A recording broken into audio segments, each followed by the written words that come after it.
Hi everyone, कैसे हैं आप सब। स्वागत है आपका हमारे चैनल रियल पढ़ाई में। यहाँ हम करते हैं रियल सोर्स से रियल तरीके से पढ़ाई। तो बिना किसी देरी के अपना पेन, ब्लैंक पेपर और ब्लैंक मैप लेकर के तैयार हो जाइए। हम अभी पढ़ रहे हैं क्लास 7 की इतिहास की एनसीईआरटी। क्लास 6 की इतिहास की एनसीईआरटी हम कंप्लीट कर चुके हैं। क्लास 7 की इतिहास की एनसीईआरटी में हमने 5 चैप्टर कंप्लीट कर लिए हैं और आज हम पढ़ेंगे छठवां चैप्टर जिसका टाइटल है ईश्वर से अनुराग। तो आज कुछ भी भक्ति की बात होगी। पिछले चैप्टर में हमने जनजातियों की बात की थी। अब आज यहाँ पे भक्ति और धर्म की बात होगी कि और हम जो 7वीं क्लास की एनसीईआरटी में पढ़ रहे हैं वो 7वीं से 17वीं शताब्दी की चीज़ों को जान रहे हैं। तो हम बहुत सारे शासन व्यवस्था जान चुके, जनजातियों का जीवन हमने जान लिया। अब हम धार्मिक जीवन जानेंगे और धीरे धीरे आगे बढ़ेंगे। तो देखते हैं, आपने लोगों को पूजा पाठ करते अथवा भजन कीर्तन या कव्वाली गाते या चुपचाप ईश्वर के नाम का जप करते हुए देखा होगा।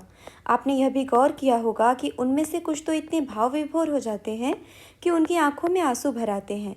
ईश्वर के प्रति ऐसा प्रेम भाव या गहरी भक्ति उन विभिन्न प्रकार के भक्ति तथा सूफी आंदोलनों की देन है जिनका 8वीं शताब्दी से उद्भव होने लगा। यानी कि ये जो ईश्वर के प्रति प्रेम भाव या गहरी भक्ति है, हाँ जस्ट 1 मिनट, ये भक्ति तथा सूफी आंदोलनों की देन है जिनका 8वीं शताब्दी से उद्भव होने लगा। भक्ति और सूफी आंदोलन जो आए हैं वो अभी तक एनसीईआरटी ने नहीं बताया है, लेकिन अब आगे से बताएगी। 8वीं शताब्दी से इसका उद्भव हो रहा है। ये क्या चीज़ें हैं देखते हैं। यहाँ देखते हैं क्या है, भक्ति की शुरुआत कैसे हुई। इन्हीं दिनों देवी देवताओं की पूजा का चलन भी शुरू हुआ। बाद में हिंदू धर्म की यह प्रमुख पहचान बन गई। इनमें शिव, विष्णु और दुर्गा जैसे देवी देवता शामिल हैं। इन देवी देवताओं की पूजा भक्ति परंपरा के माध्यम से की जाती थी। भक्ति उस समय काफ़ी लोकप्रिय परंपरा बन गई। किसी देवी या देवता के प्रति श्रद्धा को ही भक्ति कहा जाता है। भक्ति का पथ सबके लिए खुला था, चाहे वह धनी हो या गरीब, ऊंची जाति का हो या नीची जाति का, स्त्री हो या पुरुष। भक्ति मार्ग की चर्चा हिंदुओं के पवित्र ग्रंथ भगवत गीता में की गई है। तो ये कुछ इम्पॉर्टेंट बातें हैं, जैसे कि भक्ति का पथ जो है वो सबके लिए खुला था। अभी तक आपने देखा कि जो सनातन धर्म था वो भेदभाव करता था, वो सिर्फ ब्राह्मणों के लिए अवेलेबल था, शूद्रों के लिए अवेलेबल नहीं था। लेकिन अब जो भक्ति परंपरा आ गई है उससे सबके लिए अवेलेबिलिटी है। और भक्ति मार्ग की चर्चा जो है वो हिंदुओं के पवित्र ग्रंथ भगवत गीता में की गई है। ये भी एक इम्पॉर्टेंट वाक्य है।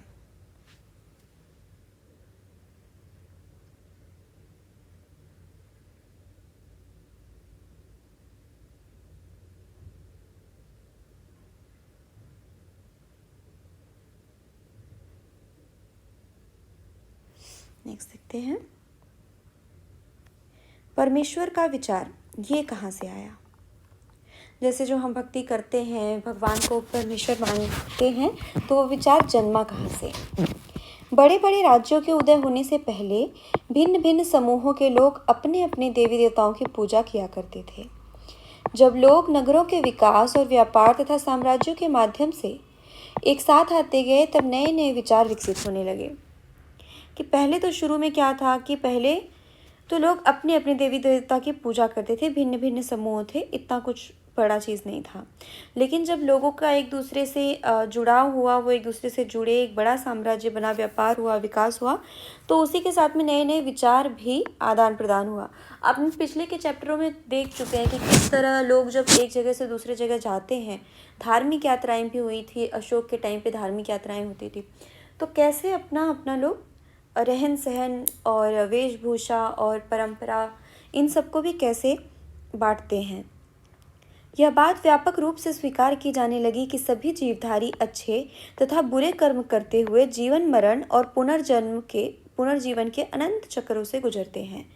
यह धीरे धीरे से ये जो बात है ये कॉन्सेप्ट धीरे धीरे आने लगा कि जब ज़्यादा लोग मिलने लगे तो अपना विचार विमर्श होने लगे। आपको पता भी है कि सभाएं बैठती थी, धार्मिक सभा भी होती थी, तो लोग धीरे धीरे ये समझने लगे कि अच्छा बुरा कर्म करने से जीवन मरण और ये जो इनके चक्र जो हैं बनते हैं।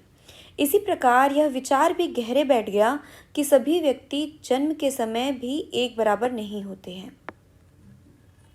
ये धीरे धीरे मान्यता होने लगी। यह मान्यता कि सामाजिक विशेषाधिकार किसी उच्च परिवार अथवा ऊंची जाति में पैदा होने के कारण मिलते हैं, कई पांडित्यपूर्ण ग्रंथों का विषय था।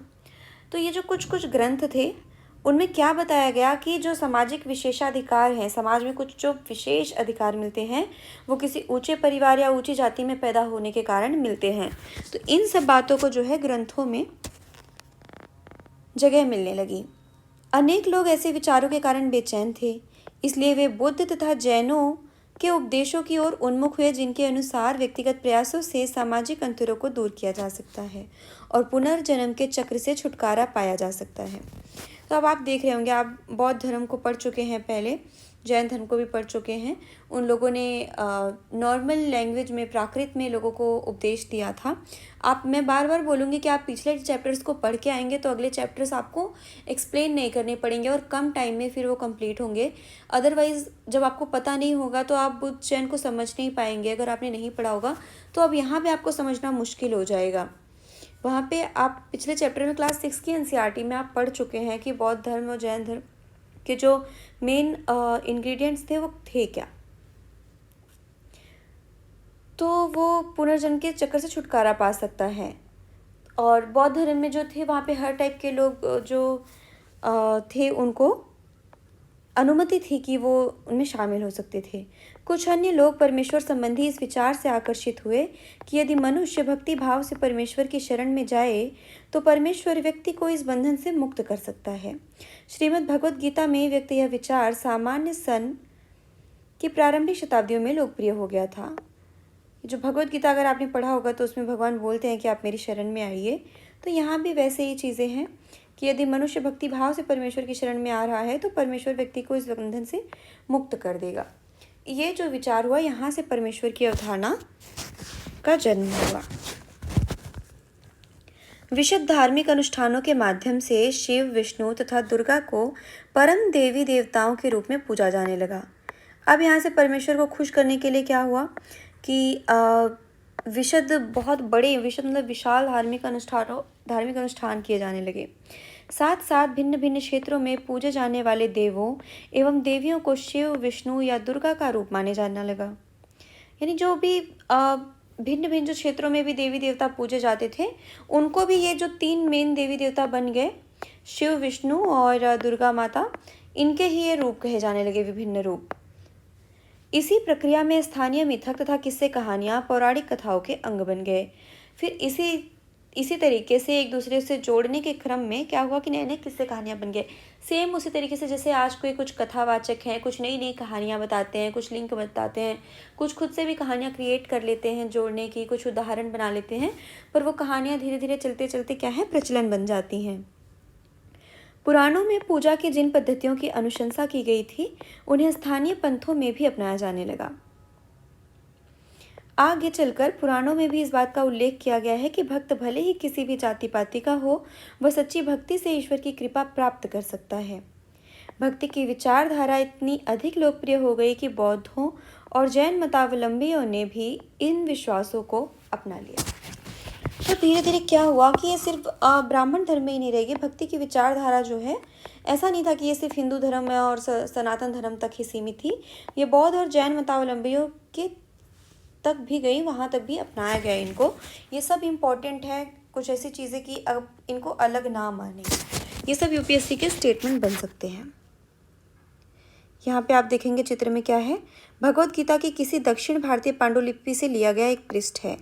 मतलब दक्षिण भारतीय जो साउथ में इस जो एरिया में मैप में अगर आप देखेंगे यहाँ पे, तो ये जो साउथ का एरिया है, यहाँ से कोई पांडुलिपि अब मुझे समझाना नहीं पड़ना चाहिए, पांडुलिपि आप पढ़ चुके हैं कि वो क्या होती है।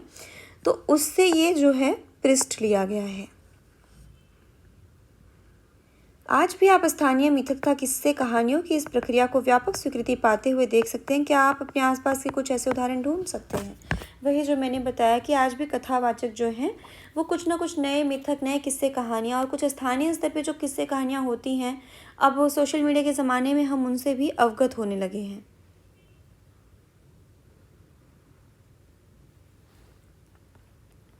दक्षिण भारत में भक्ति का एक नया प्रकार नयनार और अलवार। अब देखते हैं कि ये दक्षिण भारत में भक्ति का एक नया प्रकार कैसा है। तो ये भक्ति, लेकिन अब वहाँ पे एक नए प्रकार में भक्ति हो रही है। उत्तर भारत में परमेश्वर का कॉन्सेप्ट चल रहा है और दक्षिण भारत में नयनार और अलवार करके चल रहा है। और चूँकि ये क्लास 7 के बच्चे के लिए हैं तो उनके लिए नई चीज़ें हैं, पर अगर आपने थोड़ा भी चीज़ें पढ़ी होंगी तो आपको ये पता होगा कि नयनार और अलवार जो हैं ये सब पूछे जाते हैं क्वेश्चन में यूपीएससी में। तो यहाँ पे देखें, और ये 7वीं के बच्चे को बता दी गई हैं चीज़ें।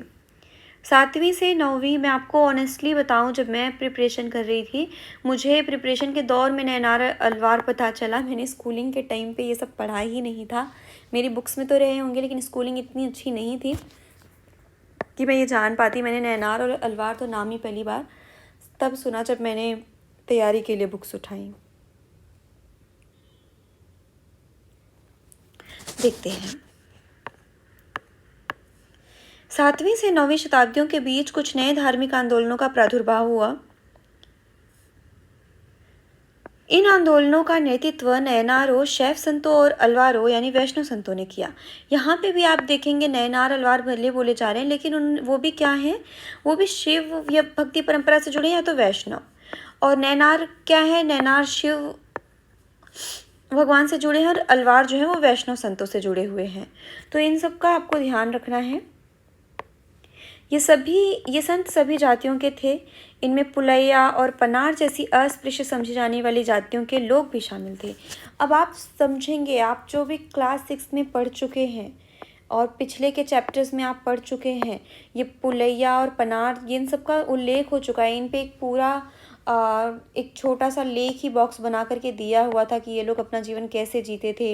इनकी बस्ती के पास जो थे मुर्गे मुर्गियाँ थे, ये लोहे के आभूषण ये सब चीज़ें पहनते थे, कचरे रहते थे इनकी बस्तियों में, इनकी बस्ती अलग थी, छोटे थे। तो ये सारी चीज़ें बताई जा चुकी हैं। और अब एनसीईआरटी उनको सिर्फ पुलैया और पनार जैसी अस्पृश्य थी ये जातियाँ, समझी जाने वाली जातियों के लोग भी शामिल थे। यही एनसीईआरटी पढ़ने का फ़ायदा है कि आपको कुछ चीज़ें जो है ना, ऐसा लगता है कि आप उनको जी रहे हैं। उस समय का टाइम जो है आपको कुछ याद नहीं करना है। एनसीईआरटी बताती ही इस तरीके से है कि आप खुद ही रिकॉल कर लेंगे कि अच्छा ये क्या थे। जैसे कि मैंने भी सिर्फ चैप्टर को 1-2 बार बस रिवाइज़ किया है, बस वो भी नॉर्मल तरीके पे। और पुलैया पनार जैसी शब्द आ गए तो बस मुझे वो याद आ गया। वेल्लाल जो धनी किसान थे, वो सब की बस्ती अलग थी, ब्राह्मण किसानों की, पुलैया की अलग हुए। तो इस तरीके से एनसीईआरटी जो है ना, एनसीईआरटी का तरीका ही अलग है एकदम। वे बौद्धों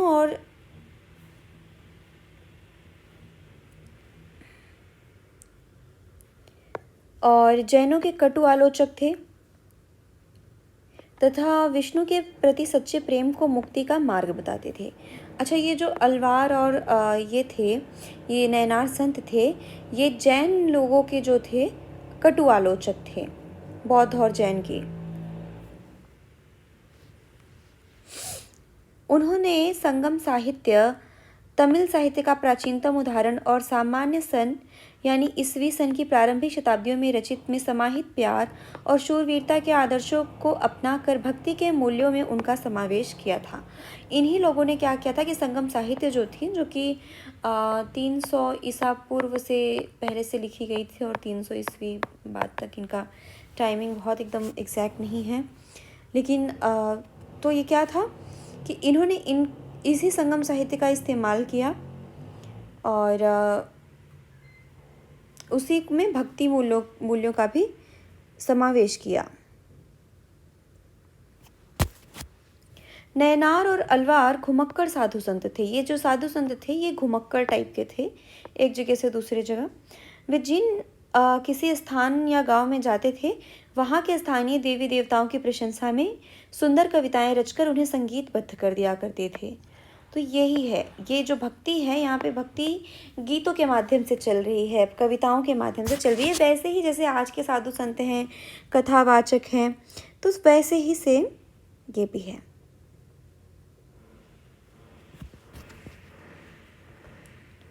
यहाँ देखते हैं, बॉक्स की चीज़ों को तो बहुत ध्यान से पढ़ना है। चित्र जो हैं, जो मानचित्र हैं, उन सबको बहुत ध्यान से पढ़ना और देखना है। नैनार और अलवार।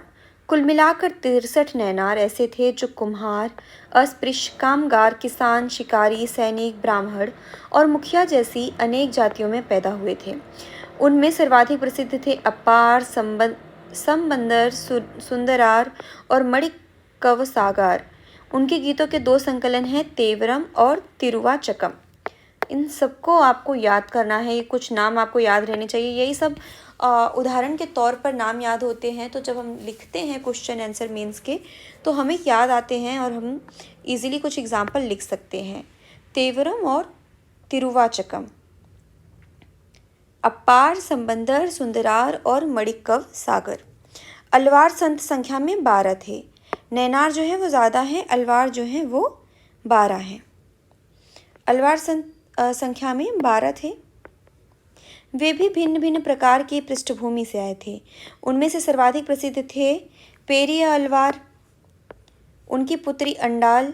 अंडाल आप देखेंगे ना कि अंडाल बहुत फेमस साधिका रही हैं और इनका आगे चल के नाम भी आएगा, ये क्वेश्चनों में भी आती रहती हैं, तो ये आपको याद रखना चाहिए। पेरिया अलवार, अंडाल, तोंडर डिपोडी अलवार और नम्मा अलवार। इनके गीत दिव्य प्रबंधम में संकलित हैं। दिव्य प्रबंधम, कम से कम इनके ग्रंथ तो याद ही रहने चाहिए। तीव्रम, तिरुवाचकम, दिव्य प्रबंधम। धार्मिक जीवनी, संत जीवनी लेखन, संतों की जीवनियाँ लिखना। मणिकव सागर की एक कांस्य प्रतिमा। अब मणिकव सागर किसकी है? मणिकव सागर जो है वो नैनार है। और नैनार कौन है? नैनार जो है वो शैव हैं और अलवार कौन है? ये है वैष्णव। इनके जो ग्रंथ है, मणिकव की एक कांस्य प्रतिमा है।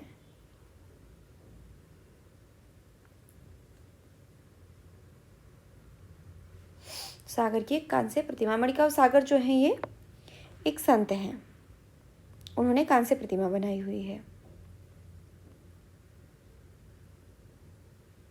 धार्मिक जीवनी या संत जीवनी का मतलब क्या है? संतों की जीवनियां लिखना। 10वीं से 12वीं सदियों के बीच चोल और पांड्यन राजाओं ने उन अनेक धार्मिक स्थलों पर विशाल मंदिर बनवा दिए जहाँ की संत कवियों ने यात्रा की थी। अब आप देखेंगे कि कैसे कनेक्शन होता है। आप पिछले जो मैप में देखेंगे तो चोल राज्य हमने देखा था,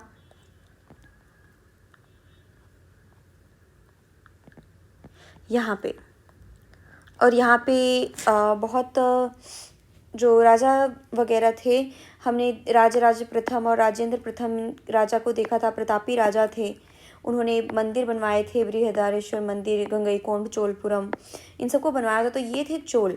उसी समय यहाँ पे चोल का राज्य था इस एरिया में, जिस टाइम पे भक्ति परंपरा पनप रही थी, अलवार नैनान संत पनप रहे थे। तो मंदिर बनवाने का क्या था कि उस टाइम पे जो संत जहाँ पे यात्रा करते थे वहाँ पे मंदिर बनवा दिए जाते थे।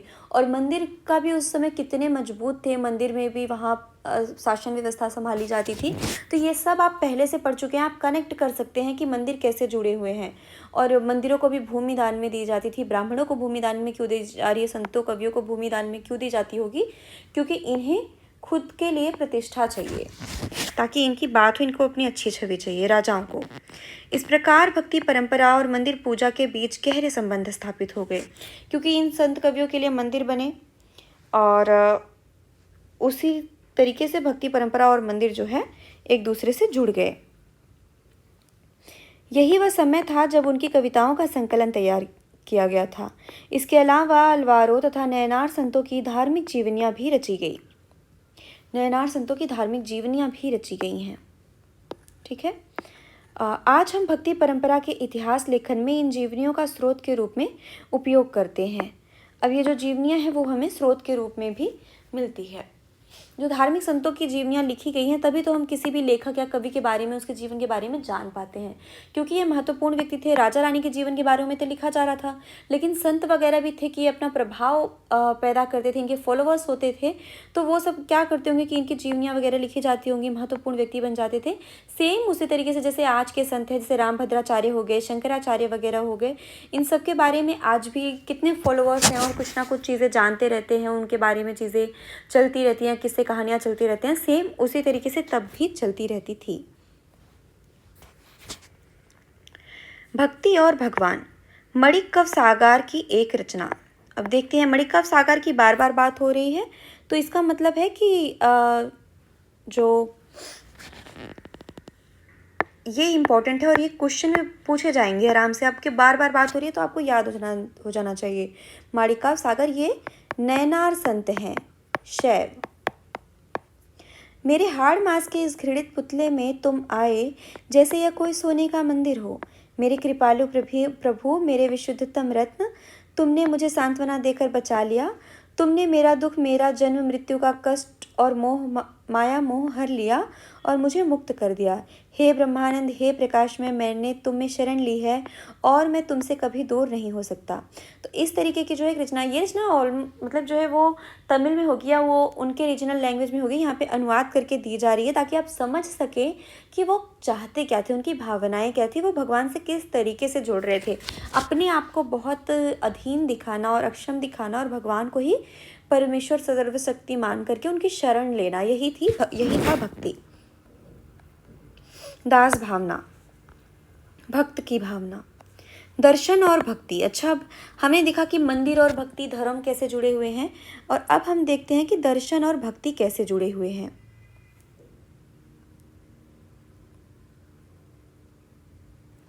तो भारत के सर्वाधिक प्रभावशाली दार्शनिकों में से एक शंकर का जन्म 8वीं शताब्दी में केरल प्रदेश में हुआ था। अब यहाँ पे शंकर की बात हो रही है, मेनली आपको बात किसकी हो रही है, शंकराचार्य की। तो शंकराचार्य की जो बात हो रही है इसे थोड़ा ध्यान से देखेंगे क्योंकि बहुत इंपॉर्टेंट संत हुए हैं। इनका जो जन्म था वो केरल में हुआ था 8वीं शताब्दी में। वे अद्वैतवाद के समर्थक थे, जिसके अनुसार जीवात्मा और परमात्मा दोनों एक ही हैं, जो परम सत्य हैं। जीवात्मा क्या है, जीवात्मा जो है हम मतलब कि हम हर तरीके की स्पीशीज़, चाहे पेड़ पौधे हो गए, चाहे जानवर हो गए, चाहे हम हो गए, हर तरीके के जीव आत्मा, और परमात्मा जो परम सत्य है यानी जो परमेश्वर है, वो दोनों एक ही हैं। उन्होंने अद्वैतवाद बताया था। उनके अद्वैतवाद का मतलब ये है, उन्होंने यह शिक्षा दी कि ब्रह्मा जो एकमात्र या परम सत्य है वह निर्गुण और निराकार है।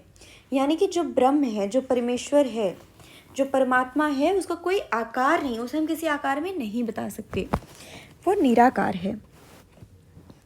शंकर ने हमारे चारों ओर के संसार को मिथ्या या माया माना और संसार का परित्याग करने अर्थात संन्यास लेने और ब्रह्मा की सही प्रकृति को समझने और मोक्ष प्राप्त करने के लिए ज्ञान के मार्ग को अपनाने का उपदेश दिया। तो उन्होंने क्या उपदेश दिया, मतलब अभी तो जो संत बता रहे थे वो भक्ति का मार्ग बता रहे थे कि अपने आप को भक्त मान लो, दास मान लो, बाकी भगवान पे छोड़ दो। लेकिन अब क्या हो रहा है, अब शंकर ने बताया कि ये जो सब चारों तरफ ये सब दुनियादारी फैली हुई है, ये सब माया है, संसार है। जो परम ब्रह्म है वो तो निराकार है और हम जीवात्मा है, हम भी उसी का अंश है, हम अलग नहीं हैं। और उसको समझने के लिए, मोक्ष को प्राप्त करने के लिए हमें ज्ञान मार्ग अपनाना पड़ेगा। और ज्ञान मार्ग क्या है वो धीरे धीरे आगे एक्सप्लेन होता जाएगा, देखते हैं।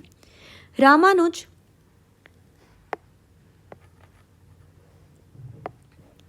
रामानुज 11वीं शताब्दी में तमिलनाडु में पैदा हुए थे। अब आप देखेंगे कि रामानुज भी एक बड़े संत हुए हैं दर्शन में।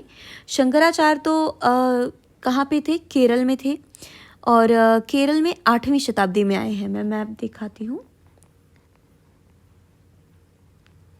हाँ यहाँ पे है।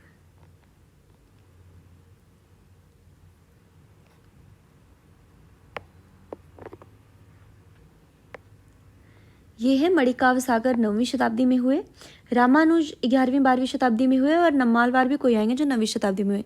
केरल में कौन हुआ, शंकराचार्य, ये आपको लिखना है। शंकराचार्य किस शताब्दी में आए, 8वीं शताब्दी में। वे विष्णु भक्त अलवार संतों से बहुत प्रभावित थे। ये विष्णु भक्त थे। आप देख रहे हैं कि अलवार संत पहले से ही आ गए हैं 9वीं शताब्दी से, और ये बाद में आए हैं 11वीं शताब्दी में। उनके अनुसार मोक्ष प्राप्त करने का उपाय विष्णु के प्रति अनन्य भक्ति भाव रखना है। अब आप यहाँ पे देख रहे होंगे कि एक कॉन्सेप्ट भी आ रहा है मोक्ष प्राप्त करने का। आगे आगे धीरे धीरे सब कुछ एक्सप्लेन होगा और थोड़ा बहुत आप जानते भी होंगे। जीवन मरण के बंधन से छूटना वो मोक्ष है, आनंद की प्राप्ति। मैं शॉर्टकट में बता रही हूँ।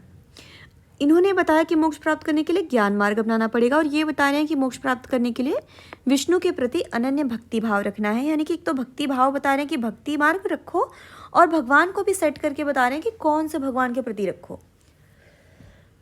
सॉरी। भगवान विष्णु की कृपा दृष्टि से भक्त उनके साथ एकाकार होने का परमानंद प्राप्त कर सकता है। रामानुज ने विशिष्टाद्वैत के सिद्धांत को प्रतिपादित किया। शंकराचार्य ने अद्वैतवाद को बोला और रामानुजाचार्य जो बोल रहे हैं वो क्या बोल रहे हैं, वो विशिष्टाद्वैतवाद के सिद्धांत को बोल रहे हैं, जिसके अनुसार आत्मा परमात्मा से जुड़ने के बाद भी अपनी अलग सत्ता बनाए रखती है। इनका कहने का मतलब ये नहीं था, अभी उन्होंने तो बताया कि जो परब्रह्म है वो भी एक है, हम जीव भी हैं, वो भी उनकी अंश है, पर इन्होंने क्या बताया कि परब्रह्म अलग है और हम अलग अलग हैं। ठीक है, तो दोनों के जो अस्तित्व हैं वो अलग अलग हैं। रामानुज के सिद्धांत ने भक्ति की नई धारा को बहुत प्रेरित किया, जो परवर्ती काल में उत्तरी भारत में विकसित हुई। यानी कि इनसे जो है भक्ति की जो आंदोलन हो गया, भक्ति की जो नई धारा जुड़ी, वो बहुत उसने ज़ोर पकड़ा, क्योंकि लोग अपने को जब अलग मानते हैं और भगवान को अलग मानते हैं तो उनके लिए भक्ति करना ईजी हो जाता है। पर जब एक ही मानते हैं, भगवान का अंश ही मानते हैं, तो वो उनके कॉन्सेप्ट में नहीं आता और भगवान को खुद के बराबर करने का सबको गट्स नहीं आ पाता कि अपने आप को भगवान के बराबर मान ले। तो हमेशा दास भाव से जो भक्ति होती है उस पर लोग बहुत जल्दी वो होते हैं, राज़ी हो जाते हैं, सहमत हो जाते हैं। तो इसके लिए जो इनके फॉलोअर्स ज़्यादा हो गए, क्योंकि इनका मार्ग जो था वो कहीं ना कहीं समझने में कठिन था कि कैसे ईश्वर को खुद को एक माना जाए। पर इन्होंने जो अलग अलग सत्ता बनाई, अलग अलग चीज़ें रखी, तो वो लोगों को ईजी लगा समझने में कि हाँ भगवान तो दूसरा है और हम दूसरे हैं। शंकर या रामानुज के विचारों के बारे में कुछ और पता लगाने का प्रयत्न करें। तो ये आपका होमवर्क है, आपको जहाँ से भी पता चले आप इनके बारे में आज गूगल कर सकते हैं, पढ़ सकते हैं। बसवन्ना का वीर शैववाद। अच्छा, आप देखते हैं कि ये कौन है बसवन्ना।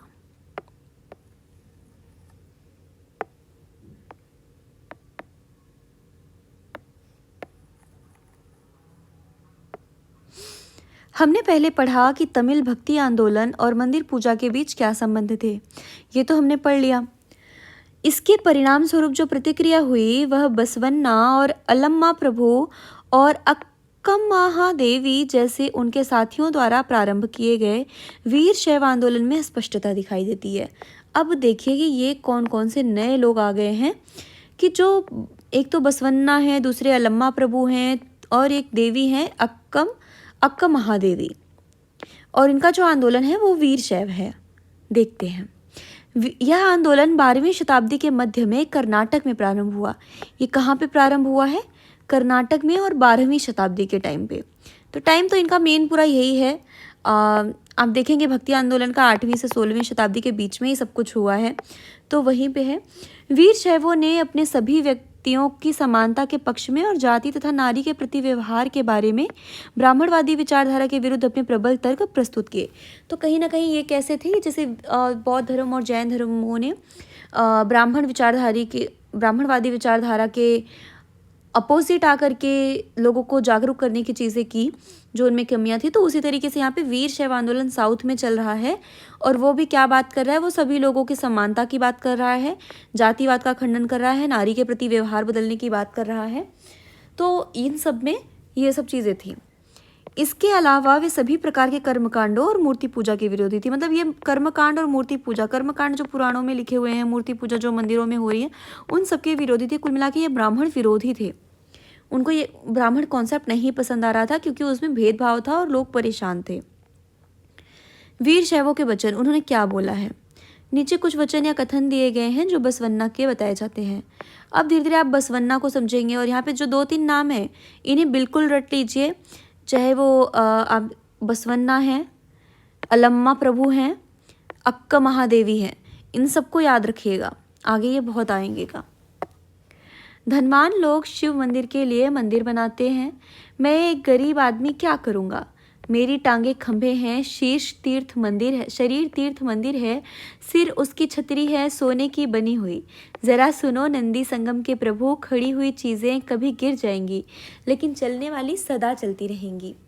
यानी कि आप समझिए कि जिनके पास नहीं कुछ है तो वो क्या कर रहे हैं, वो खुद ही मान ले रहे हैं।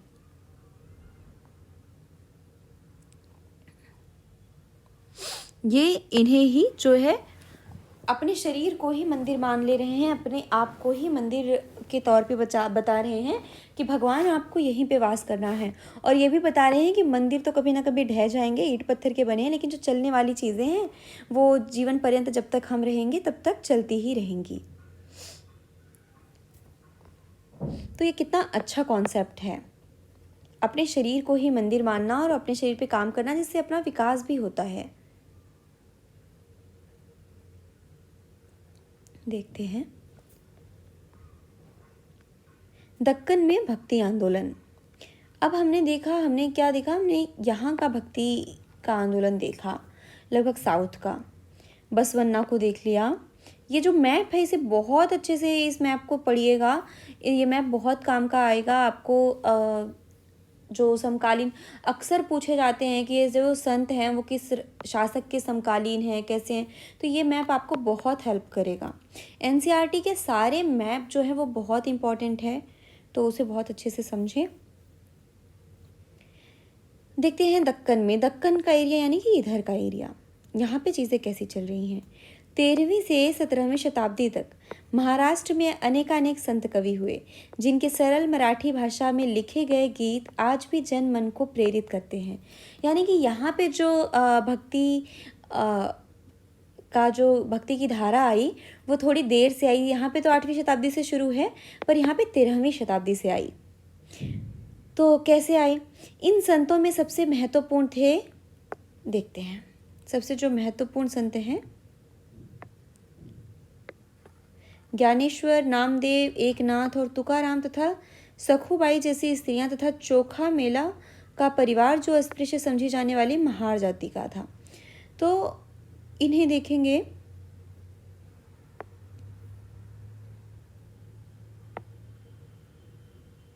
जस्ट 1 मिनट,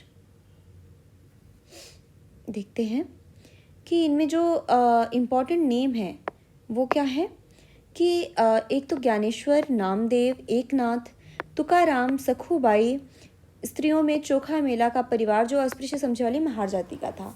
भक्ति की यह क्षेत्रीय परंपरा पंढरपुर में विट्ठल विष्णु का एक रूप पर और जनमन के हृदय में विराजमान व्यक्तिगत देव ईश्वर संबंधी विचारों पर केंद्रित थी। तो ये जो पंढरपुर है, पंढरपुर जो है वो एक बहुत फेमस जगह, अगर आप महाराष्ट्र में रहते होंगे तो आप पंढरपुर जानते होंगे। तो यहाँ पंढरपुर में इन सब का विकास हुआ, यहाँ पे भक्ति परंपरा जो है वो फैली, और यहाँ पे जो संत थे वो ज्ञानेश्वर, नामदेव, एकनाथ, तुकाराम, और स्त्रियों में सखुबाई और चोखा मेला, और छोटी जातियों से लेकर बड़ी जातियों, ये सब जो है भक्ति में शामिल थी। भक्ति परंपरा को आपने देखा ही कि यहाँ पे जाति पाति और लिंग भेद ये सब कहीं ना कहीं खत्म हुआ है। ब्राह्मण विचारधारा जो थी उससे थोड़ा सा अलग है ये। इन संत कवियों ने सभी प्रकार के कर्मकांडों, पवित्रता के ढोंगों और जन्म पर आधारित सामाजिक अंतरों का विरोध किया। यहाँ तक कि उन्होंने संन्यास के विचार को भी ठुकरा दिया। इनके जो विचार हैं उनको बहुत अच्छे से पढ़ना है कि इन्होंने क्या किया कि कर्मकांड और जन्म आधारित सामाजिक अंतर का विरोध किया, और यहाँ तक कि उन्होंने संन्यास के विचार को भी ठुकरा दिया, और किसी भी अन्य व्यक्ति की तरह रोजी रोटी कमाते हुए परिवार के साथ रहने और विनम्रता पूर्वक जरूरतमंद साथी व्यक्तियों की सेवा करते हुए जीवन बिताने को अधिक पसंद किया। यानी कि कहीं ना कहीं उन्होंने जीवन से भागने की बात नहीं की। अभी तक जो सारी जैन धर्म, बौद्ध धर्म, सबकी जो बातें थी वो ये थी कि घर छोड़ दीजिए, बाहर निकल जाइए और मोक्ष की प्राप्ति में लग जाइए, पर इन्होंने जीवन जीते हुए अपनी जिम्मेदारी को निभाते हुए भगवान से जुड़ने की बात कही है। इन्होंने इस बात पर बल दिया कि असली भक्ति दूसरों के दुख को बांट लेना है। इससे एक नए मानवतावादी विचार का उद्भव हुआ। जैसा कि सुप्रसिद्ध गुजराती संत नरसिंह मेहता ने कहा था, वैष्णव जन तो तेने कहिए जे पीर पराई जाने रे। अब ये देखिए, गुजराती संत है नरसिंह मेहता, इन्होंने भी क्या बोला था कि वैष्णव जन तो तेने कहिए पीर पराई जाने, जिसे महात्मा गांधी बहुत गाते थे। तो इसे लिखा किसने है? गुजराती संत नरसिंह मेहता ने लिखा है। यहाँ देख लेते हैं क्या था। महाराष्ट्र के ज्ञानेश्वर, नामदेव, एकनाथ और तुकाराम जैसे वैष्णव संत कवि भगवान विट्ठल के उपासक थे, और विट्ठल भगवान कहाँ पर थे? पंढरपुर में। भगवान विट्ठल की आराधना ने वारकारी संप्रदाय को जन्म दिया, जो पंढरपुर की वार्षिक तीर्थ यात्रा पर जोर देता है। विट्ठल संप्रदाय का भक्ति के शक्तिशाली उपादान के रूप में उदय हुआ तथा लोगों में काफी लोकप्रिय हुआ। तो यहाँ पे एक जो हमें संप्रदाय देखने को मिलता है वो क्या मिलता है? वारकारी संप्रदाय। और वारकारी संप्रदाय किससे रिलेटेड है? वैष्णव से, और वैष्णव में, और ये दक्कन से रिलेटेड है। दक्कन क्षेत्र से। और ये किन संतों से रिलेटेड है? नामदेव, एकनाथ और तुकाराम, इन सब जैसे ज्ञानेश्वर, इन सब संतों की देन है वारकरी संप्रदाय। और पंढरपुर, इन सबको आपको याद रखना है।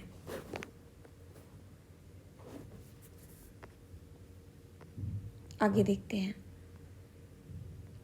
सामाजिक व्यवस्था पर प्रश्न चिन्ह। यह संत तुकाराम का एक अभंग मराठी भक्ति गीत है। अब मराठी भक्ति गीतों को क्या बोला जाता है? अभंग। जैसे साउथ के गीतों को क्या, भक्ति गीतों को क्या बोला गया? उनकी रचनाओं को संगम बोल दिया गया। जैसे हमने पिछले जनजातियों का ऐतिहासिक ग्रंथ पढ़ा था, उनको क्या बोला जाता था? बुरंजी बोला जाता था। वैसे ही यहाँ के मराठी भक्ति जो ग्रंथ हैं उनको क्या बोला जा रहा है? अभंग। तो उनकी में क्या लिखा गया है? जो दीन दुखियों पीड़ितों को अपना समझता है वही संत है, क्योंकि ईश्वर उसके साथ है। वह हर एक परित्यक्त व्यक्ति को अपने दिल से लगाए रखता है। वह एक दास के साथ भी अपने पुत्र जैसा व्यवहार करता है। तुकाराम का कहना है, मैं यह कहते कहते कभी नहीं थकूंगा, ऐसा व्यक्ति स्वयं ईश्वर है, कि जो अपने दास के साथ भी पुत्र जैसा व्यवहार करता है। यहाँ चोखा मेला के पुत्र द्वारा रचित एक अभंग दिया जा रहा है। तो अभंग का मतलब ये मत समझिएगा कि सिर्फ तुकाराम ने लिखा है। जो भी भक्ति रचनाएं हैं जो इसने भी लिखी उसे अभंग बोला जा रहा है। क्या लिखा है उसने? तुमने हमें नीची जाति का बनाया मेरे महाप्रभु, तुम स्वयं यह स्थिति स्वीकार करके तो देखो, हमें जीवन भर जूठन खानी पड़ती है। इसके लिए मेरे प्रभु तुम्हें शर्म आनी चाहिए। तुम तो हमारे घर में खा चुके हो, तुम इससे कैसे इनकार कर सकते हो? चोखा का बेटा कर्मा मेला पूछता है, तुमने मुझे जिंदगी क्यों दी? मतलब अब वो अपनी ज़िंदगी में भगवान को पूछ रहे हैं, अपने आप को जिम्मेदार नहीं मान रहे। वो सोच रहे हैं भगवान ने हमें ऐसी ज़िंदगी क्यों दी? अगर आप भगवान हैं, सर्वशक्तिमान हैं, हमारे पिता हैं, तो आप हमें ऐसी ज़िंदगी क्यों दे रहे हैं? तो अब इस तरीके के मतलब कुछ तार्किक क्वेश्चन भक्ति में जोड़ना और इस तरीके की बातें हो रही हैं। यहाँ के संत किस तरीके के भाव रख रहे थे कि हम जैसे भी हैं हम समर्पित हैं आपको। यहाँ के कैसे है ये भगवान से बात कर रहे हैं, भगवान से ये सवाल जवाब कर रहे हैं, पूछ रहे हैं।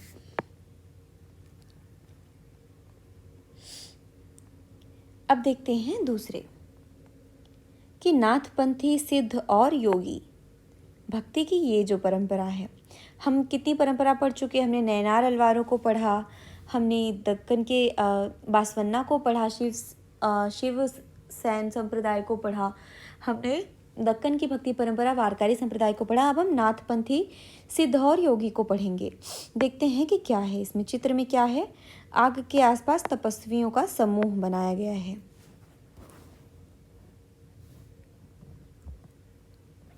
Just 1 minute.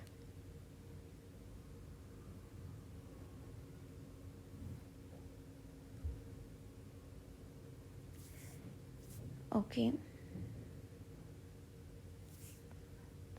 देखते हैं। इस काल में अनेक ऐसे धार्मिक समूह उभरे जिन्होंने साधारण तर्क वितर्क का सहारा लेकर रूढ़िवादी धर्म के कर्म कांडों और अन्य बनावटी पहलुओं तथा समाज व्यवस्था की आलोचना की। आप देख रहे हैं कि सब जगह जो धर्म नए नए निकल रहे हैं वो किसका बाय प्रोडक्ट है? जो ब्राह्मणवादी परंपरा चल रही थी वो कहीं ना कहीं इतनी रिजिड हो गई थी, रूढ़िवादी हो गई थी कि नॉर्मल लोग परेशान हो गए थे। तो उन्होंने उसके प्रति जो है वो अपने धर्म निकाले और उन सारी चीज़ों को नकारा जो कि तार्किक नहीं थी, जो कि ऐसे ही थोपी जा रही थी, जिनसे उनका जीवन कठिन हो रहा था। तो ये सब जो है इस तरीके से हुई। उन्होंने क्या किया कि धर्म के कर्मकांडों और अन्य बनावटी पहलुओं तथा समाज व्यवस्था की आलोचना की। क्योंकि आप देखेंगे कि ब्राह्मणवादी जो लोग थे, बहुत सारे ऐसे लोग थे, उन्होंने शूद्रों की ये हालत कर दी थी कि उन्हें एक लकड़ी लेकर के जाना पड़ता था और उन्हें एक लकड़ी लेकर के पीटते हुए जाना पड़ता था, जिससे लोगों को ये पता चले कि शूद्र आ गया है और फिर वो उसे बच सके। तो कितनी कठिन दिनचर्या हो गई थी। उनमें नाथपंथी, सिद्धाचार और योगी जन उल्लेखनीय हैं। इन लोगों ने इनका विरोध किया कर्मकांडों का। उन्होंने संसार का परित्याग करने का समर्थन किया। उनके विचार से निराकार परम सत्य का चिंतन मनन और उसके साथ एक हो जाने की अनुभूति ही मोक्ष का मार्ग है।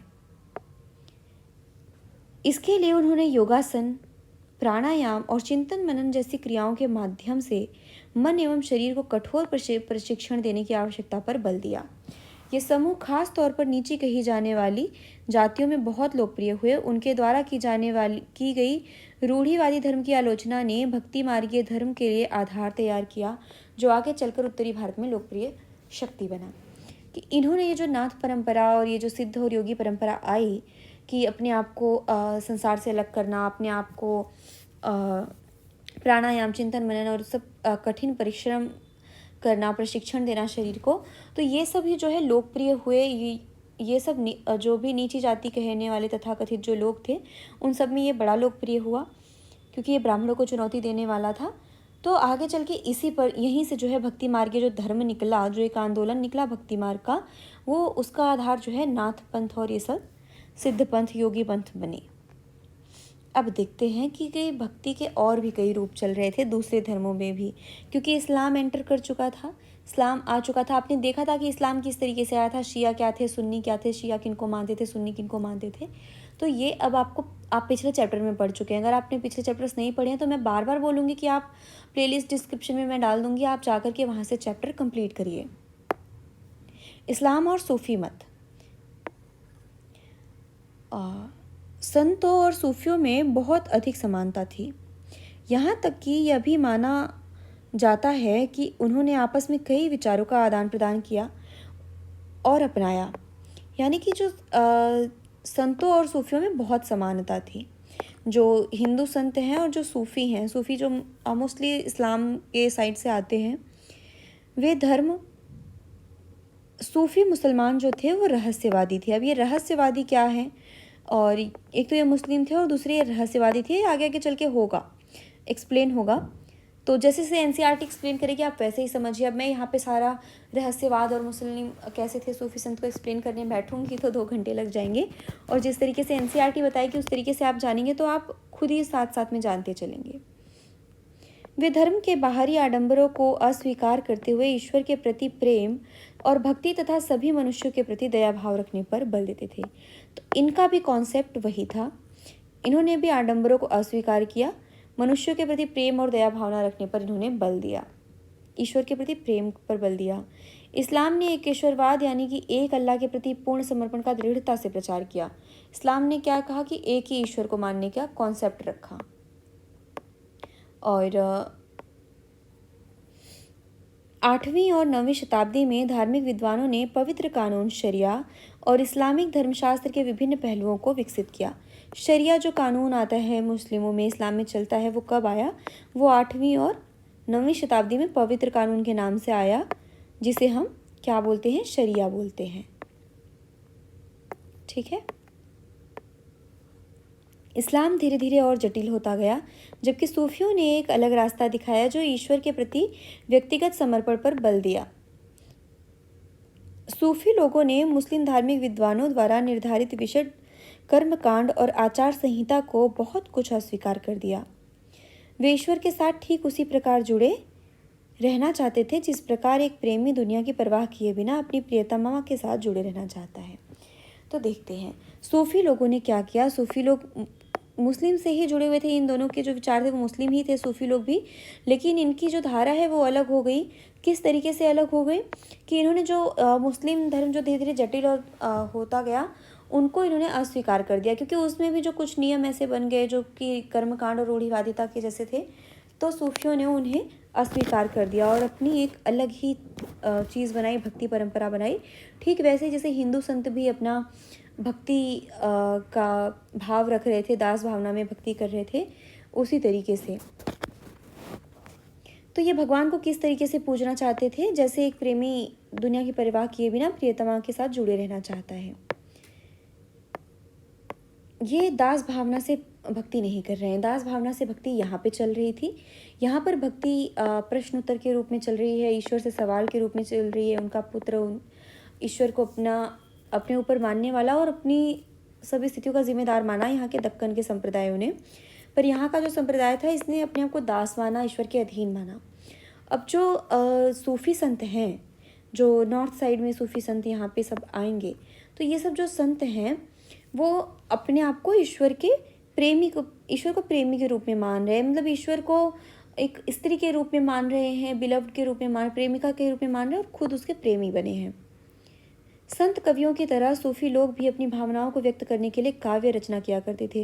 ये भी काव्य रचना करते थे। तो इनके क्या समानता थी संत कवियों और सूफी कवियों में, कि वो भी काव्य रचना करते थे और ये भी। गद्य में एक विस्तृत साहित्य तथा कई किस्से कहानियां इन सूफी संतों के इर्द गिर्द विकसित हुईं। मध्य एशिया के महान सूफी संतों में गजाली, रूमी और सादी के नाम उल्लेख हैं। यानी कि जो महान सूफी संत हुए वो कौन कौन से हुए हैं, का नाम है गजाली, रूमी और सादी। ये मध्य एशिया के संत हैं, भारत के इधर के हिस्से के। नाथपंथियों, सिद्धों और योगियों की तरह सूफी भी यही मानते थे कि दुनिया के प्रति अलग नज़रिया अपनाने के लिए दिल को सिखाया पढ़ाया जा सकता है। उन्होंने किसी औलिया या पीर की देखरेख में जिक्र, चिंतन, समा, रक्स, नीति चर्चा, सांस पर नियंत्रण आदि के जरिए प्रशिक्षण की विस्तृत रीतियों का विकास किया। इस प्रकार आध्यात्मिक सूफी उस्तादों की पीढ़ियाँ, सिलसिलाओं का प्रादुर्भाव हुआ। इनमें से हर एक सिलसिला निर्देशों व धार्मिक क्रियाओं का थोड़ा बहुत अलग तरीका अपनाती थी। तो अब जो है ये बहुत इंपॉर्टेंट चीज़ है।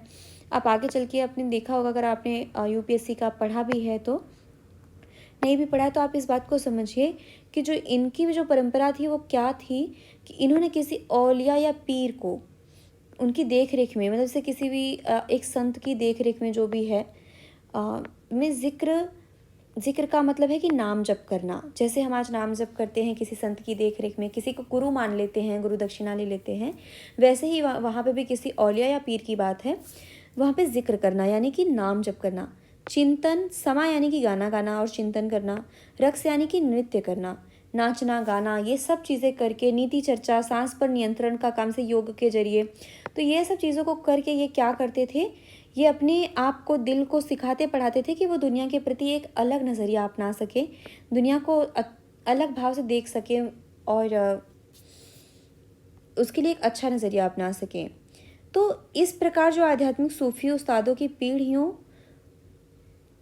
सिलसिलाओं का प्रादुर्भाव, यानी कि इनका जो हुआ, अब जो औलिया हैं, पीर हैं, तो अब उनके जो अपने एक अलग अलग तरीके विकसित हो गए। जैसे आज भी हमारे कोई कोई गुरु हैं, धार्मिक गुरु हैं, चाहे आध्यात्मिक गुरु हैं, तो उन सब का एक अपना अलग अलग तरीका होता है। जैसे रामदेव गुरु कुछ अलग हैं, निर्वाणा का कुछ अलग है, जैसे रितंभरा दीदी अलग हैं।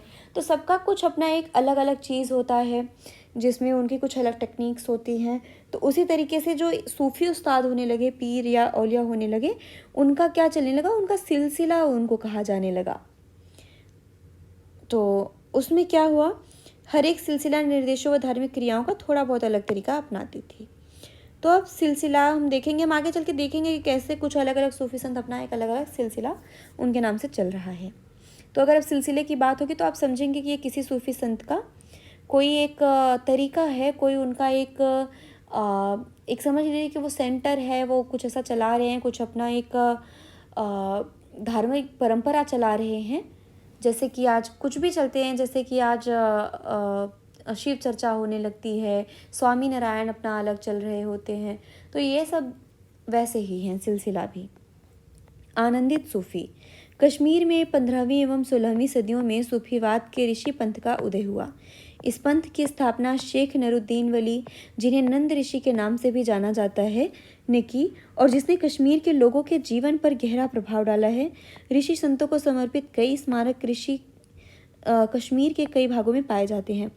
15वीं और 16वीं सदियों में सूफीवाद के ऋषि पंथ का जो है उत्पन्न हो रहा है। तो ये बहुत इंपॉर्टेंट है ये देखना कि ऋषि पंथ जो है उसका उदय हो रहा है कश्मीर में, और ये सूफीवाद का एक शाखा है।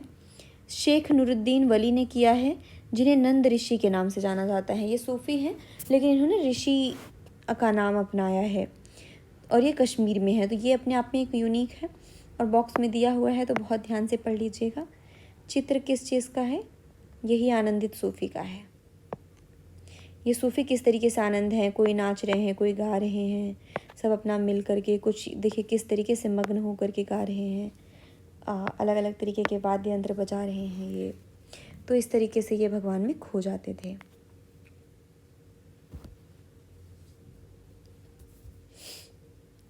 यहाँ देखते हैं, 11वीं शताब्दी से अनेक सूफी जन मध्य एशिया से आकर हिंदुस्तान में बसने लगे थे। यानी कि सूफी जन कहाँ रहते थे? वो तो रहते थे मध्य एशिया में, लेकिन अब हिंदुस्तान में आकर बसने लगे।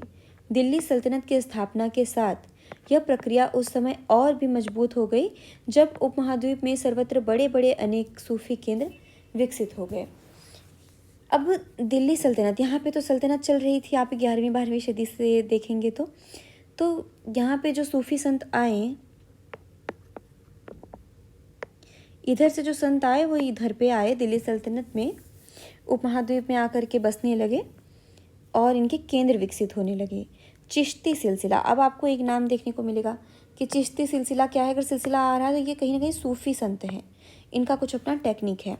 इन सभी सिलसिलों में सबसे अधिक प्रभावशाली था, यानी कि सबसे अधिक प्रभावशाली बहुत सारे सिलसिले में देखने को मिलेंगे, लेकिन सबसे प्रभावशाली सिलसिला था चिश्ती सिलसिला। इसमें औलियाओं की एक लंबी परंपरा थी। औलिया मतलब क्या समझ रहे हैं आप? पीर, वही धार्मिक गुरु जिनकी देखरेख में कोई व्यक्ति प्रशिक्षण ले रहा होता है। जैसे अजमेर के ख्वाजा मुइनुद्दीन चिश्ती, दिल्ली के कुतुबुद्दीन बख्तियार काकी, पंजाब के बाबा फरीद, दिल्ली के ख्वाजा मुइनुद्दीन औलिया और गुलबर्ग के बंदा नवाज गिसुरदराज। तो ये जो चिश्ती सिलसिला था, इनमें औलियाओं की एक लंबी परंपरा थी। तो कौन कौन थे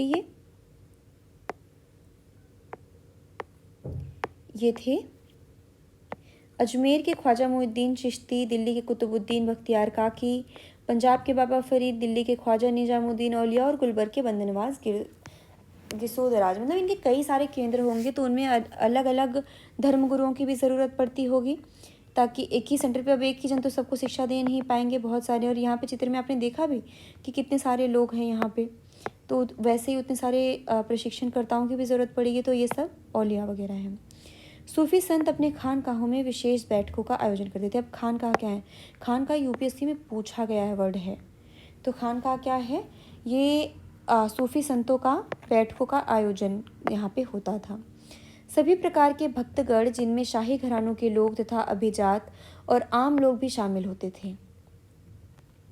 चाहे शाही घराने के भी लोग और आम लोग भी शामिल थे। जैसे अभी आज आप देखेंगे प्रेमानंद जी महाराज हैं, उनके लिए सारे लोग पागल हैं, चाहे बड़े लोग हों चाहे छोटे लोग हों, सब जा रहे हैं। इन खानकाहों में हिंदू मुस्लिम सब उनके पास जा रहे हैं।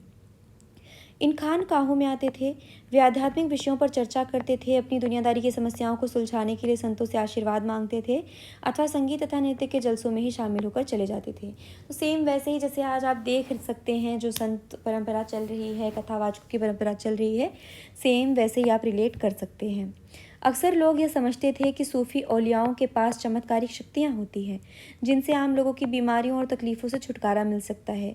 सूफी संत की दरगाह एक तीर्थ स्थल बन जाता था, जहाँ सभी ईमान धर्म के लोग हज़ारों संख्या में इकट्ठा होते थे। तो आप ये देखेंगे कि कैसे कैसे अंधविश्वास जन्म लेता है। उसकी शुरुआत वहाँ से नहीं होती है, बट लोग जो हैं जब किसी प्रभावशाली व्यक्ति को देखते हैं तो वो उसमें बहुत कुछ चीज़ें एक्सपेक्ट करने लगते हैं, वो ऐसा मानने लगते हैं कि इनके पास चमत्कारी शक्तियाँ हैं। और कभी कुछ ऐसा हो भी जाता होगा कि उनसे कुछ अच्छा हो गया, तो फिर उन चमत्कार तो परंपरा बन जाती होगी, और उनके जो दरगाह थे सूफी संत के, वो जो थे वो तीर्थ स्थल बन जाते थे। और यहाँ पर हर धर्म के लोग, सभी ईमान धर्म के लोग आते थे। सभी पृष्ठभूमियों के भक्त सूफी दरगाहों पर जाते हैं। ये जो है चित्र 6, आपने दरगाह वगैरह सुना होगा, दरगाह अजमेर शरीफ, इन सबको सुना होगा। वही अजमेर शरीफ जो अजमेर के ख्वाजा मुइनुद्दीन चिश्ती की बात की जा रही है यहाँ पे, वही इनकी दरगाह जो होती है, जैसे इनके मरने के बाद जो इनकी कब्र होती है दरगाह एक्चुअली, तो वहाँ वो उसको भी पवित्र स्थान माना जाता है। ये आप देख सकते हैं। अब देखते हैं मालिक, प्रभु की खोज। जैसे हिंदू में परमात्मा की खोज हुई थी, वैसे ही मालिक की खोज। जलालुद्दीन रूमी 13वीं सदी का महान सूफी शायर था। रूमी का आपने ऊपर जिक्र देख लिया था कि एशिया, मध्य एशिया में ये सब संत थे। अब ये 13वीं सदी के महान सूफी शायर थे। वह ईरान का रहने वाला था। उसने फ़ारसी में काव्य रचना की। उसकी कृति का एक उद्धरण प्रस्तुत है। इन सबको बहुत अच्छे से पढ़िएगा, बार बार पढ़िएगा। ये बॉक्स वगैरह रिवाइज़ के टाइम पे इन बॉक्सों को ज़रूर देख लीजिएगा, और जो भी चीज़ें हैं उन्हें हाईलाइट करके रखिए, ताकि आपको बाद में रिवाइज़ करने में बहुत आसानी महसूस हो। ये कहाँ के हैं? ईरान के हैं। फारसी में रचनाएं हैं। इनकी रचना में क्या लिखा जा रहा है देखते हैं। वह ईसाइयों की सूली पर नहीं था। मैं हिंदू मंदिरों में गया, वहाँ भी उसका कोई नामो निशान नहीं था। न तो वह ऊंचाइयों में मिला, न ही खाइयों में। मैं मक्का के काबा भी गया, वह वहाँ भी नहीं था। मैंने उसके बारे में दार्शनिक एविसेना से पूछा, वह एविसेना के पहुँच से परे था। मैंने अपने दिल में झाँका, यही उसकी जगह थी, वही मैंने उसे पाया, और वह और कहीं नहीं था। यानी कि सूफी संतों का आप एक देख सकते हैं कि इनकी थीम कैसी है कि ईश्वर बाहर नहीं है, मंदिर में नहीं है, ये इनके अंदर है। वैसे ही जैसे दक्कन के जो यहाँ पे जो थे वो क्या बोलते थे कि ईश्वर को बताते थे, नामदेव ने क्या बोला था कि उनके शरीर में ही है। उन्होंने अपने शरीर को, यहाँ जो साउथ के लोगों ने क्या बताया कि मंदिर मस्जिद इन सब में नहीं, हम अपने शरीर को, जो नीचे जाति के लोग थे उन्होंने क्या बोला कि हमारे शरीर को ही हम मंदिर समझ रहे हैं, तीर्थ क्षेत्र समझ रहे हैं, हमारे पैर खंभे हैं। तो उसी तरीके से ये बोल रहे हैं कि जो इनका मालिक है वो इनके दिल में ही मिल रहा है, ना मुस्लिमों के धर्म स्थल में, ना ईसाइयों के, ना और ना ही हिंदुओं के मंदिर में। दार्शनिक एविसेना दार्शनिक देख के लग रहा है कि ये कोई पोप वगैरह हैं, जैसे कि ईसाई धर्म गुरु वगैरह हैं। तो वो सब कहीं नहीं मिल रहा है, वो यहीं मिल रहा है। उत्तर भारत में धार्मिक बदलाव कैसे आया? तो हमने सब जगह की चीज़ें देख ली। उत्तर भारत का धार्मिक बदलाव देखते हैं। 13वीं सदी के बाद उत्तरी भारत में भक्ति आंदोलन की एक नई लहर आई। 13वीं सदी के बाद यानी कि 14वीं सदी में यह एक ऐसा युग था जब इस्लाम, ब्राह्मणवादी हिंदू धर्म, सूफी मत, भक्ति की विभिन्न धाराओं ने और नाथपंथियों, सिद्धों तथा योगियों ने परस्पर एक दूसरे को प्रभावित किया। यानी कि पहले से जो आधार बन रहा था वो इन सब ने बनाया। ब्राह्मणवादी हिंदू धर्म, सूफी मत, भक्ति की विभिन्न धारा, नाथ, सिद्ध, योगी, आपने देख लिया, ये सब कहीं ना कहीं आ चुके थे प्रकाश में। हमने देखा कि राज्यों अध्याय 2, 3 और 4 का उद्भव हो रहा था और लोग अपने लिए नए नए व्यवसाय और नई नई भूमिकाएं खोज रहे थे। ऐसे लोग, विशेष रूप से शिल्पी, कृषक, व्यापारी और मजदूर, इन नए संतों के विचारों को सुनने के लिए इकट्ठे हो जाते थे, फिर वे उनका प्रचार करते थे। यानी कि जब लोग इधर से उधर यात्रा कर रहे हैं, संत भी घूमक्कड़ वाले संत हैं, तो उनके जो विचार थे वो एक जगह से दूसरी जगह तक लोगों के माध्यम से पहुँच रहे हैं, क्योंकि लोग उन्हें सुन रहे हैं और सुन के उनका प्रचार प्रसार कर रहे हैं। उनमें कबीर और बाबा गुरु नानक जैसे कुछ संतों ने भी आडंबरपूर्ण रूढ़िवादी धर्मों को अस्वीकार कर दिया। अब जो ये आ रहे हैं इंपॉर्टेंट संत जो हैं, इन पर तो कितने क्वेश्चन पूछे जा चुके हैं। इन्होंने क्या कहा? आडंबरपूर्ण रूढ़िवादी धर्म को अस्वीकार कर दिया। 14वीं शताब्दी की बात हो रही है। तुलसीदास और सूरदास जैसे कुछ अन्य संतों ने उस समय विद्यमान विश्वासों और पद्धतियों को स्वीकारते हुए उन्हें सबकी पहुंच में लाने का प्रयत्न किया। यानी उस समय पे जो चल रही थी प्रैक्टिकल कुछ धर्म चल रहे थे, भक्ति परंपरा चली थी, उनको तुलसीदास और सूरदास ने आगे बढ़ाया। जबकि कबीर और बाबा गुरु नानक ने क्या कहा? उन्होंने आडंबरपूर्ण रूढ़िवादी धर्मों को अस्वीकार कर दिया। बट इन्होंने उस समय जो कुछ चीज़ें मान्यता में चल रही हैं उनको बढ़ाने का प्रयास किया, किसी का विरोध नहीं किया, अपनी चीज़ों को, भक्ति को आगे बढ़ाया। तुलसीदास ने ईश्वर को राम के रूप में धारण किया। अवधि, पूर्वी उत्तर प्रदेश में बोली गई, लिखी गई तुलसीदास की रचना रामचरितमानस उनके भक्ति भाव की अभिव्यक्ति और साहित्यिक कृति दोनों ही दृष्टियों से महत्वपूर्ण है। तो रामचरितमानस तो आप जान ही रहे होंगे, बताने की कोई इतनी ज़रूरत नहीं है मुझे। सूरदास श्री कृष्ण के देखते हैं अनन्य भक्त थे। उनकी रचनाएं सूरसागर, सरावली साहित्य लहरी में संग्रहित हैं एवं उनके भक्ति भाव को अभिव्यक्त करती हैं। असम के शंकर देव परवर्ती 15वीं शताब्दी जो इन्हीं के समकालीन थे, यानी कि गुरु नानक और इन सब की जो बात हो रही है वो असम के शंकर देव हो गए, इन सब जो थे इन सब के समकालीन थे। और आपने ये एरिया देखा, यहाँ पे जो चीज़ें हो रही हैं, यहाँ का भी एरिया देख रहे हैं, यहाँ पे भी कुछ संत अपना भक्ति परंपरा, जो भक्ति आंदोलन है, आप देख रहे हैं कि ये पैन इंडिया है, मतलब पूरा भारत, पूरे महाद्वीप में ये फैली हुई है। ने विष्णु की भक्ति पर बल दिया। सूरदास कृष्ण के भक्त थे और असम के जो शंकरदेव हैं वो विष्णु के भक्त थे। विष्णु के जो दक्षिण भारतीय संत थे वो क्या कहलाते थे? अलवार। असमिया भाषा में कविताएं तथा नाटक इन्होंने लिखे थे शंकरदेव ने। उन्होंने ही नाम घर कविता पाठ और प्रार्थना घर स्थापित करने की पद्धति चलाई जो आज तक चल रही है। अब ये नाम घर क्या है? नाम घर जो है वो असम में चलती है और असमिया भाषा में कविताएं नाटक लिखे ये असम के शंकर देव हैं। जैसे नाम घर जो चल रहा है वो परंपरा चल रही है, वो प्रार्थना गृह होते हैं और कविता पाठ होते हैं। वहाँ पे नाम घर यानी कि ऐसा घर जहाँ पे नाम लिया जा रहा है। तो आपने देखा कि यहाँ की जो दक्कन के लोग थे वो क्या करते थे, वो अभंग परंपरा को, उनकी जो कविताएं होती थी वो अभंग कही जाती थी, इनकी संगम साहित्य कही जाती थी। शंकर देव की देखते हैं मानचित्र 1 में मुख्य भक्ति संत तथा उनसे जुड़े क्षेत्र हैं। शंकर देव की भक्ति का सार एक शरण नाम धर्म, एक सर्वोच्च सत्ता के प्रति समर्पण के नाम से जाना गया।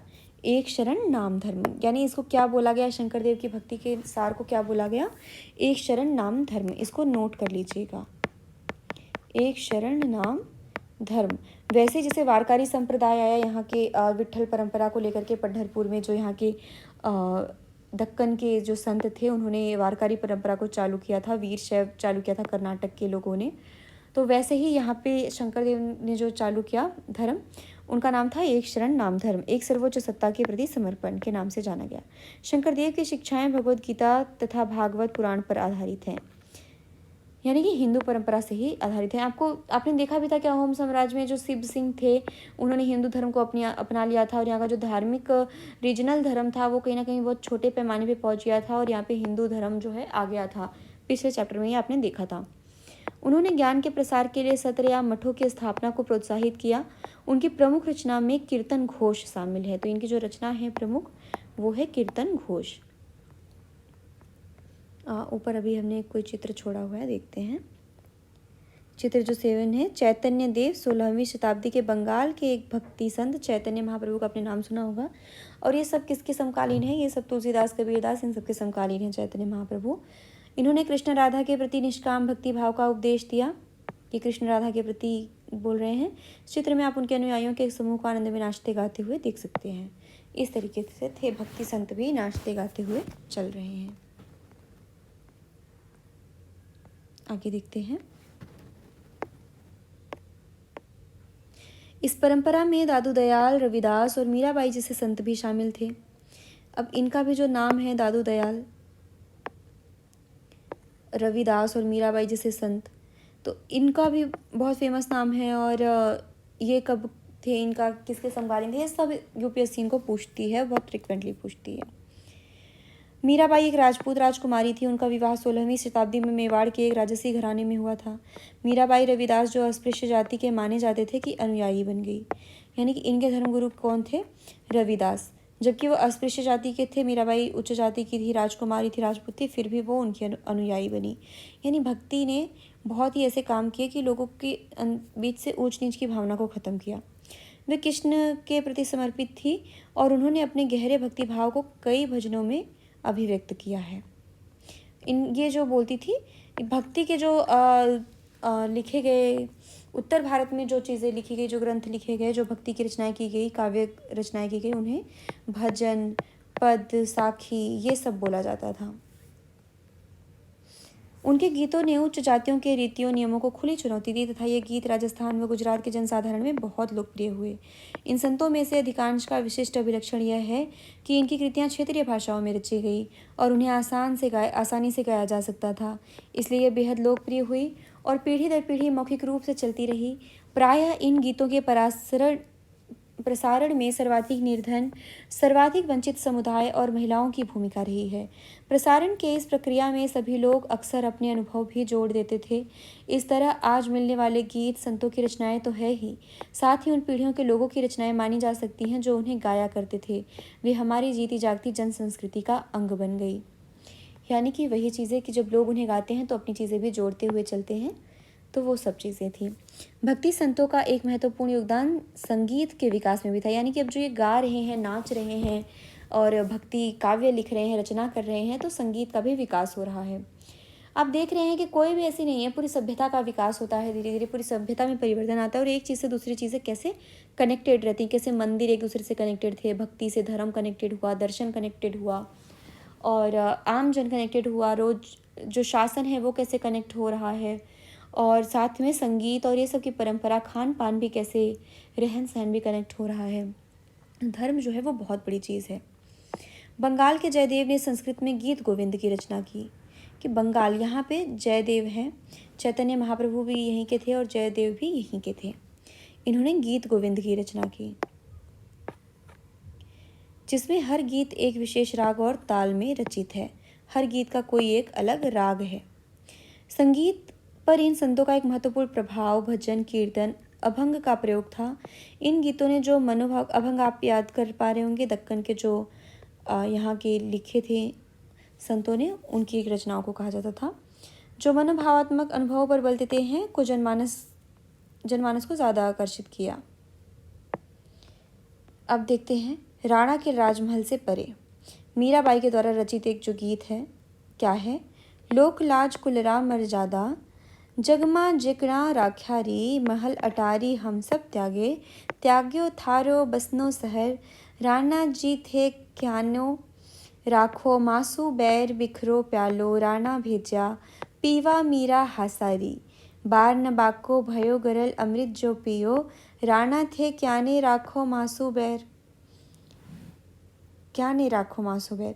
मीराबाई के जो विचार है राणा के राजमहल का क्यों छोड़ा, उन्होंने क्यों छोड़ा अपना, उन्होंने सब त्याग दिया था और विष का प्याला उन्होंने भेजा, राणा जी ने उनसे बैर रखा और अमृत बन गया उनका जो गरल यानी जहर था।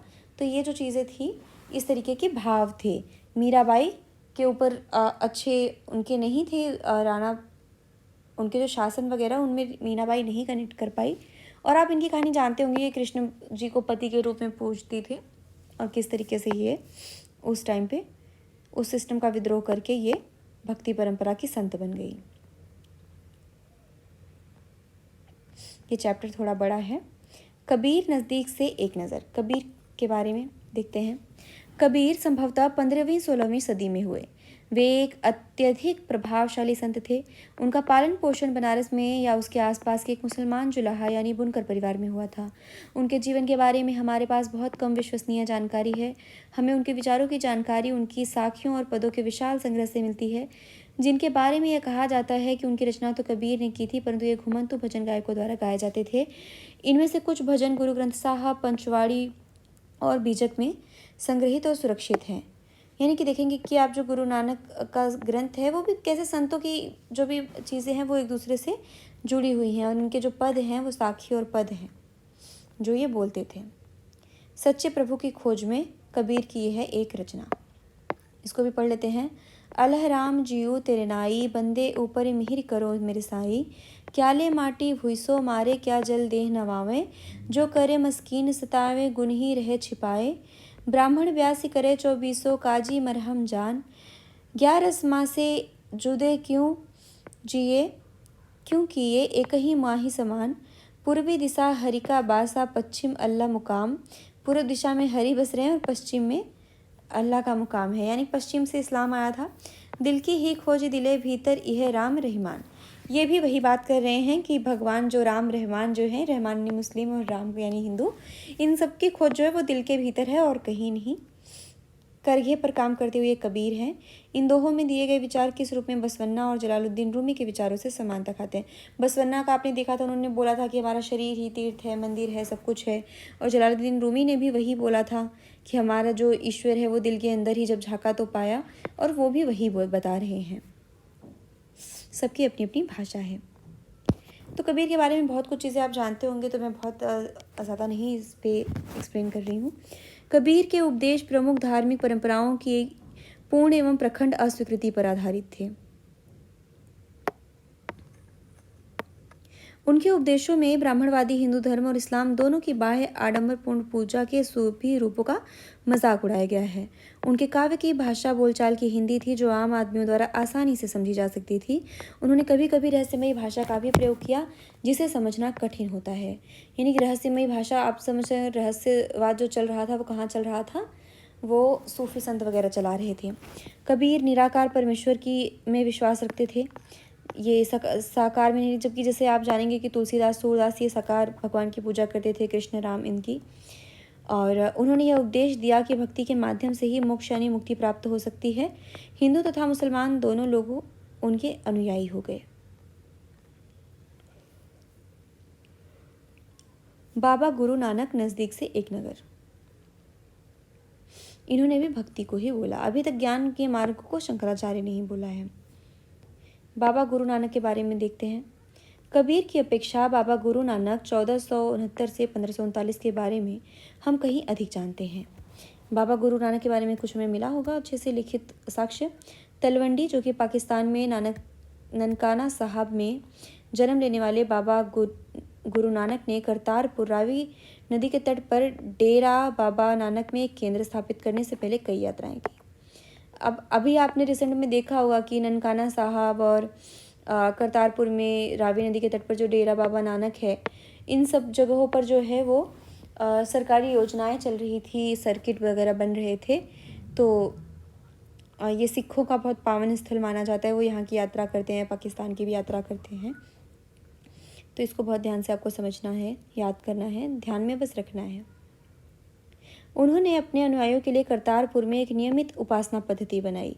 मतलब बहुत भटकने के बाद उन्होंने क्या किया, एक केंद्र बनाया था यहाँ पे, जिसके अंतर्गत उन्हीं के शब्दों यानी सब भजनों को गाया जाता था। इनके जो भजन है उनको क्या बोला जाता है, शब्द। उनके अनुयायी अपने अपने पहले धर्म या जाति अथवा लिंग भेद को नज़रअंदाज करके एक साझी रसोई में इकट्ठे खाते पीते थे। इसे लंगर कहा जाता है। लंगर का नाम आपने सुना ही होगा। साझी रसोई है यानी कि हर जाति के लोग जो हैं वो आकर के मिलजुल के खा रहे हैं। बाबा गुरु नानक ने उपासना और धार्मिक कार्यों के लिए जो जगह नियुक्त की थी उसे धर्मसाल कहा गया। आज इसे गुरुद्वारा कहा जाता है, यानी कि जो भी आज गुरुद्वारा है वो पहले क्या था, वो धर्मसाल था। 1539 में अपनी मृत्यु के पूर्व बाबा गुरु नानक ने एक अनुयायी को अपना उत्तराधिकारी चुन लिया। उनका नाम लहड़ा था, लेकिन ये गुरु अंगद के नाम से जाने गए। तो ये जो है देखते हैं, इनके उत्तराधिकारी थे जो गुरु अंगद के नाम से जाने गए, पर इनका नाम था लहना। चित्र क्या है, धार्मिक महानुभावों से चर्चा करते बाबा गुरु नानक जब वे युवक थे। चित्र वगैरह आप ध्यान से देख लेंगे जो भी है। यहाँ का भी चित्र है। गुरु ग्रंथ साहिब की एक आरंभिक पांडुलिपि है। पांडुलिपि का प्रयोग बहुत एक्सप्लेन कर चुकी है एनसीईआरटी ने। एक एक शब्द को एक पहले एक्सप्लेन किया हुआ है जिसे एनसीईआरटी अब यूज़ कर रही है। गुरु अंगद नाम का महत्व यह था कि गुरु अंगद बाबा गुरु नानक के ही अंग माने गए। गुरु अंगद ने बाबा गुरु नानक की रचनाओं का संग्रह किया और उस संग्रह में अपनी कृतियाँ भी जोड़ दी। संग्रह एक नई लिपि गुरुमुखी में लिखा गया। एक जो नई लिपि है, लिपि का मतलब आप समझ रहे होंगे कि ये ग्रंथ नहीं है, ये लिपि है। जैसे हम लिपि लिखते हैं, जैसे कि हम ऐसे लिख रहे हैं और ABCD को ऐसे लिख रहे हैं, तो ये देवनागरी लिपि है। उर्दू में हम ऐसे ऐसे लिखते हैं, तो ये लिपि है। एक नई लिपि में जो लिखा गया ये थी गुरुमुखी लिपि। ठीक है। गुरु अंगद के 3 उत्तराधिकारियों ने भी अपनी रचनाएं नानक के नाम से लिखी। इन सभी का संग्रह गुरु अर्जुन ने 1604 में किया। नहीं, कितने सारे अब गुरु उत्तराधिकार परंपरा आ जा रही है और गुरु परंपरा चल रही है। जैसे वहाँ पे सिलसिला चल रही थी सूफियों में, वैसे ही इस संग्रह में शेख फरीद, संत कबीर, भगत नामदेव और गुरु तेग बहादुर जैसे सूफियों, संतों और गुरुओं की वाड़ी जोड़ी गई। यानी जो अर्जुन देव ने जो संग्रह किया उसमें क्या किया कि सभी जो अच्छे संत थे उनका सबका एक अच्छी अच्छी चीज़ों को मिला करके एक ग्रंथ बना दिया। 1706 में इस बृहद संग्रह को गुरु तेग बहादुर के पुत्र व उत्तराधिकारी गुरु गोविंद सिंह ने प्रमाणित किया। आज इस संग्रह को सिखों के पवित्र ग्रंथ गुरु ग्रंथ साहब के रूप में जाना जाता है। यानी गुरु ग्रंथ साहब क्या है, वो तमाम तरीके के जो उस समय पे गुरु चल रहे थे उनके कहे गए जो कुछ अच्छी बातें हैं जो कि इनको जाननी चाहिए, उन्होंने सब लोगों से ग्रहण किया, हर एक जाति से, चाहे सूफियों से, चाहे दक्कन के संतों से, चाहे शेख फरीद से लिया, चाहे कबीर से लिया। 16वीं शताब्दी में बाबा गुरु नानक के उत्तराधिकारियों के नेतृत्व में उनके अनुयायियों की संख्या का विस्तार हुआ। ये अनुयायी कई जातियों के थे, परंतु इनमें व्यापारी, कृषक और शिल्पकार ज़्यादा थे। इसकी वजह यह हो सकती है कि बाबा गुरु नानक इस बात पर बल दिया करते थे कि उनके अनुयायी गृहस्थ हों और उपयोगी व उत्पादक पेशों से जुड़े हों। यानी कि इन्होंने भी क्या बोला, जैसे दक्कन के संत बोल रहे थे वैसे ने इन्होंने भी घर से अलग होने की बात नहीं की। इन्होंने भी बोला कि आप अपना गृहस्थ रहते हुए अपने पेशों से जुड़े हुए ही भगवान की पूजा करिए। अनुयायियों से यह आशा भी की जाती थी कि वे नए समुदाय के सामान्य कोष में योगदान दें।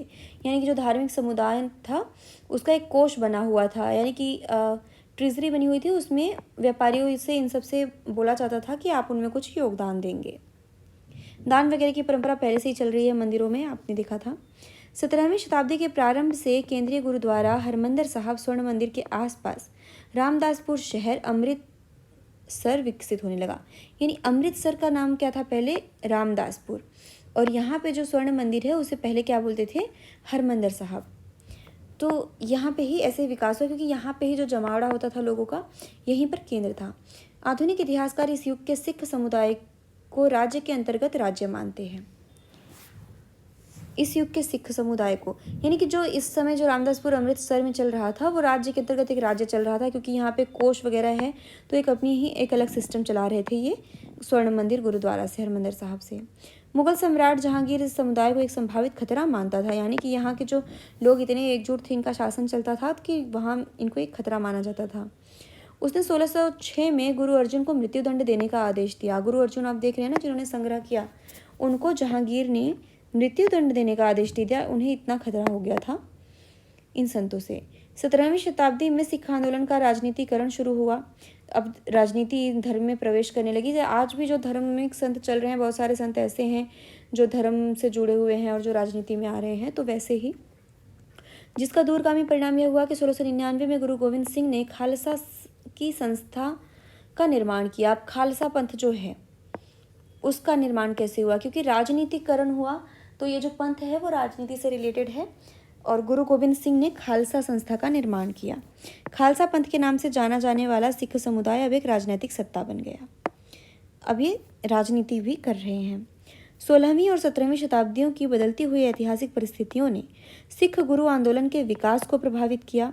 शुरू से ही बाबा गुरु नानक के विचारों का सिख आंदोलन पर गहरा प्रभाव पड़ा। यहीं से सिख आंदोलन चला, क्योंकि अब राजनीति आ रही है, जहाँ पे शासन की बात आ जाएगी वहाँ पे आंदोलन वगैरह चलेंगे ही। उन्होंने एक ईश्वर की उपासना के महत्व पर जोर दिया। उन्होंने आग्रह किया कि जाति, धर्म अथवा लिंग भेद मुक्ति प्राप्ति के लिए कोई मायने नहीं रखते। भेदभाव से दूरी की।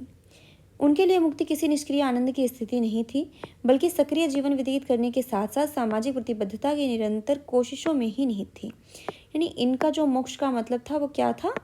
वो सक्रिय जीवन व्यतीत करते हुए सामाजिक प्रतिबद्धता, नैतिक होना।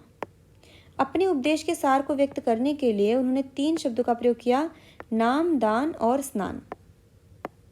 सब इम्पॉर्टेंट टर्म्स हैं जो मैं हाईलाइट कर रही हूँ। रिवीजन करते टाइम एटलीस्ट अगर आप इन्हें भी पढ़ लेंगे तो आपको याद हो जाएंगी चीज़ें। नाम से उनका तात्पर्य सही उपासना से था। दान का तात्पर्य था दूसरों का भला करना, और स्नान का तात्पर्य आचार विचार की पवित्रता थी। तो इसे आप देख सकते हैं कि नाम से उनका तात्पर्य था उपासना, और दान का तात्पर्य था दूसरों का भला, और स्नान का तात्पर्य आचार विचार की पवित्रता। आज उनके उपदेशों को नाम जपना, कीर्तन करना और वंड छकना के रूप में याद किया जाता है।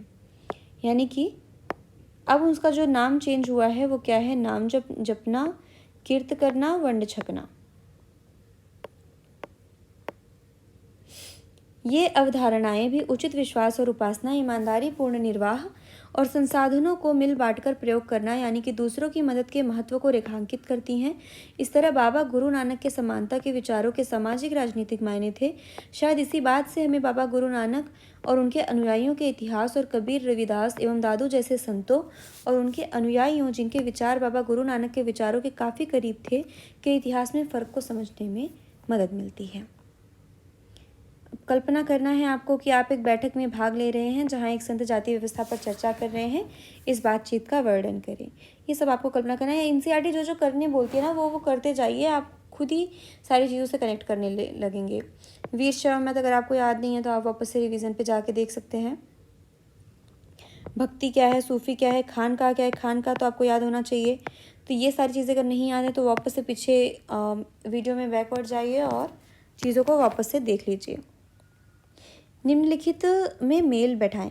अगर आपको इन सब का पीडीएफ चाहिए, जो भी जैसे मैं हाईलाइट कर रही हूँ, जो मार्क कर रही हूँ, तो आप कमेंट कर सकते हैं और मैं टेलीग्राम का चैनल का लिंक दे दूँगी। अगर आप कमेंट करेंगे तो मैं वहाँ पे ये पीडीएफ डाल दूँगी, अगर आपको ज़रूरत होगी तो।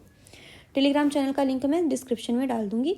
ये सब जो है ये इसके एक्सरसाइजेज हैं और बहुत इजी होती हैं। इनको आपको बार बार रिवीजन करना पड़ेगा, ये बहुत आराम से हो जाती हैं। आप इन्हें देख सकते हैं, आपके पास बुक होगी तो। इसके बाद हम अगले चैप्टर में करेंगे चैप्टर 7 अगले वीडियो में। उसके पहले अगर आपको मेरा प्रयास अच्छा लग रहा है तो वीडियो को लाइक करें, चैनल को सब्सक्राइब करें, शेयर करें और आपकी जो भी महत्वपूर्ण टिप्पणियां हैं, जो भी महत्वपूर्ण विचार हैं, मैं इसमें क्या सुधार कर सकती हूँ, क्या क्या चीज़ें चाहते हैं आप उन्हें मुझे कमेंट में बता सकते हैं। हालांकि मैं खुद इस तरीके से ही एनसीईआरटी पढ़ती हूँ, तो मैं उसी तरीके से ही यहाँ पे भी एनसीईआरटी वीडियोस डाल देती हूँ कि आपको भी इस तरीके से फ़ायदा हो। तो इस तरीके से आप पढ़ सकते हैं मैप के साथ में।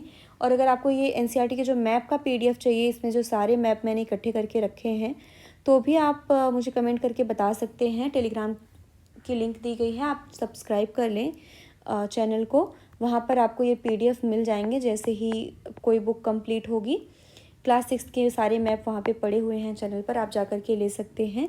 और मैं आपसे बार बार इंसिस्ट करूँगी कि आप शुरू से क्रमशः एनसीईआरटी को पढ़िए, सिस्टमेटिक तरीके से पढ़िए और एनसीईआरटी जो जो चीज़ें करने बोलती है उन्हें करिए। जैसे सोचने बोलती है सोचिए, जो फॉलो करने बोलती है फॉलो करिए। आप चीज़ों को नहीं भूलेंगे, देर तक याद रहेंगी और आप खुद को एजुकेटेड महसूस करेंगे, अपनी पर्सनालिटी में बदलाव ज़रूर महसूस करेंगे। यहाँ तक जुड़े रहने के लिए आपका बहुत बहुत धन्यवाद, बहुत बहुत आभार। मैं आपसे लेती हूँ विदा, मिलूंगी अगले वीडियो में। तब तक के लिए आप सभी को बहुत बहुत शुभकामनाएं।